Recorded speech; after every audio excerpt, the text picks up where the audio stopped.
இலங்கை இந்திய மீனவர்களுடைய பிரச்சனை கச்சத்தீவு கிடைப்பதனால் அந்த பிரச்சனை தீர்ந்து விடாது என்பதில் அது முற்றிலும் உண்மை.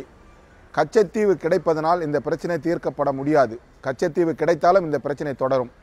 அடுத்து தடை செய்யப்பட்ட வலைகளான ரெட்டமடி இந்த வலை தமிழக மீனவர்கள் தொடர்ந்து பயன்படுத்துகிறார்கள் என்பது இலங்கை மீனவர்களுடைய குற்றச்சாட்டு. அதில் முற்றிலும் தடை செய்ய வேண்டும். அந்த மீன்பிடி வலையை முற்றிலும் தடை செய்ய வேண்டும். தடை செய்தால்தான் இலங்கை இந்திய மீனவர்களுடைய பிரச்சனை தீர்க்கப்படும். அடுத்து இலங்கை இந்திய நீர்ப்பரப்பில் தமிழக மீனவர்கள் 3 நாட்களும் இலங்கை மீனவர்கள் 4 நாட்களும் மீன்பிடி தொழிலை வரையறுத்தால்தான் இந்த மீன்பிடி தொழில் நிரந்தரமாக ஒரு சுமூகமான பிரச்சனையில் முடியும். தடை செய்யப்பட்ட இந்த வலைகளை பயன்படுத்துவது தான் இங்கு பிரச்சனை என்று அவர் சொல்லுகிற போது இந்த பிரச்சனையினுடைய பல்வேறு அம்சங்களை நாம் பார்க்க வேண்டும்.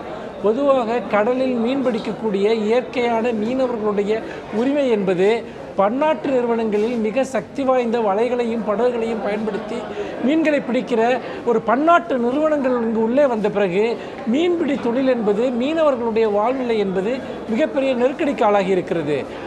அதனால் தான் 2 நாட்டு அரசுகளுமே மறைமுகமாக மீனவர்கள் ஆழ்பகுதிகளுக்கு சென்று மீன்பிடிப்பதை தடுக்கிற முயற்சியில் ஈடுபட்டிருக்கின்றன.